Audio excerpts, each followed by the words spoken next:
আজকে আমাকে যে অঙ্কটা করে দেখাতে হবে সে অঙ্কটা কি দেওয়া আছে না 1/a plus b plus x is equal to 1/a plus 1/b plus 1/x। এই অঙ্কটা সমাধান করে আমাকে এক্স এর মানটা নির্ণয় করতে হবে। শুরু করা যাক। আমি প্রথম কি করব না, আমি প্রথম এই যে 1/x এটাকে আমি বাম দিকে নিয়ে চলে আসবো, আর এ দুটো যেমন ডান দিকে আছে ডান দিকেই থাকবে।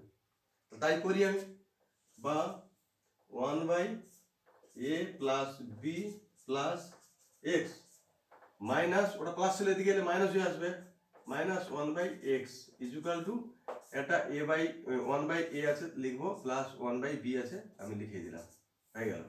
বা কি করব, এ দুটোর ভগ্নাংশের বিয়োগ করব, বিয়োগ করলে কি হবে a plus b plus x into লসাগু কি হবে, এটা ইন্টু এক্স হবে, এই হলো। এবার এটা এটা ভাগ গেলে থাকলো এক্স, এক্স দিয়ে গুণ করলে কি হবে এক্স হবে, মাইনাস এক্স দিয়ে ভাগ করলে এক্স কেটে গেল, এই এটা দিয়ে ওয়ানের সঙ্গে গুণ হবে, তাহলে মাইনাস এ, তারপর কি হবে না মাইনাস বি, তারপরে কি হবে না মাইনাস এক্স, এই হলো। সমান ওটা কি করব, লসাগু হবে এ বি, এদিকে যোগ করবে এ বি, এ বি হলে কি আছে এদিকে হবে বি, এটা প্লাস এ, এ দিয়ে কাটলে বি হলো, বি দিয়ে গুণ করলে একে বি হলো, আবার এই বি দিয়ে বি ভাগ করলে বি কেটে গেল, এ দিয়ে গুণ করলে এ হলো, বি প্লাস এ, এই হয়ে গেল। বা কি করব, এখানে এক্স আর এক্স কেটে গেল, প্লাস এক্স মাইনাস এক্স কেটে গেল। আচ্ছা এখানে দেখো মাইনাস এ আর মাইনাস বি আছে, আমি এখন মাইনাস লিখে দিব, minus a minus b by, এটা কি করবো গুণ করে দেবো, কি হবে a x plus b x plus x square, এই তো a x plus b x plus x square, a x plus b x plus x square হলো, সমান এটাকে এ প্লাস বি লিখে দিতে পারি, a plus b by a b, এটা হচ্ছে।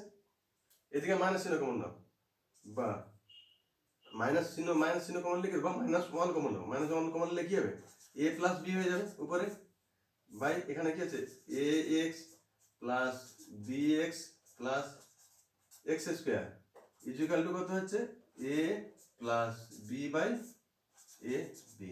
আচ্ছা এটা লিখে দাও। এবার একটা জিনিস দেখা যাচ্ছে, দেখি এখানেও উপরে আছে এ প্লাস বি, এখানে আছে উপরে এ প্লাস বি, তাহলে এ প্লাস বি ভাগ করে দিলে ওটা চলে যাবে, থাকবে কি মাইনাস ওয়ান বাই বা minus one by a x plus b x plus x square equal to কত হচ্ছে, এটা দ্বারা ওয়ান হবে, ওয়ান বাই এ বি, এই হচ্ছে। এবার আমি কি করবো, কোনাকুনি গুণ, এটার এটা গুণ করবো, আর গুণ করলে কি হবে বা a x plus b x plus x square equal to কত হবে, এটার সঙ্গে এটা গুণ করলাম, এটার সঙ্গে এটা গুণ করলে কি মাইনাস এ প্লাস এ, মাইনাস একের সঙ্গে এ বি গুণ করলে minus A B, minus A B, এই হলো। বা আমি কি করব, এটা হচ্ছে আমি কি করব না এ এক্স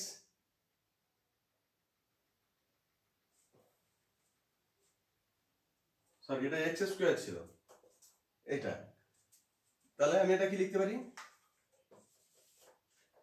এক্স স্কোয়ার প্লাস এই এ এক্স, এটা আগে লিখলাম তারপর এটা লিখলাম এক্স, আচ্ছা প্লাস বি এক্স, ওটা এদিকে এলে প্লাস হয়ে যাবে, plus a b equal to zero হচ্ছে। বা তাহলে এখানে আমি কি করবো এক্স কমন নেবো, প্রথম দুটোর মধ্যে কমন নিলে কি থাকবে এক্স প্লাস এ প্লাস এ দুটোর মধ্যে কি কমন যায় বি কমন যাবে, বি কমন গেলে কি থাকবে এখানে থাকবে x plus A plus A plus a equal to zero. বা এটা কমন যাবে এক্স প্লাস এ ইন্টু এটা হচ্ছে x plus b equal to zero. দুটো রাশির গুণফল জিরো হলে প্রত্যেকটার মান জিরো, আমরা জানি যে দুটি রাশির গুণফল জিরো হলে প্রত্যেকটার মান জিরো হবে, অর্থাৎ কি লিখতে পারি বা আমি লিখতে পারি x plus a equal to zero, আর একটা কি লিখতে পারি x plus b equal to zero. বা আমি লিখতে পারি x equal to minus a আর আরেকটা কি হতে পারে ইকুয়াল টু মাইনাস বি। এই হয়ে গেল আমার সমাধান। ঠিক আছে, তা আমি লিখে দেবো অতএব নির্ণেয় সমাধান x equal to minus a আর এটাতে মাইনাস বি। এই হয়ে গেল অঙ্কটা। কিছুই নেই অঙ্কটা, শুধু স্থানটা বদল করে নিতে হবে, এটাকে প্রথম এদিকে আনতে হবে, আনলেই হয়ে যাচ্ছে অঙ্কটা।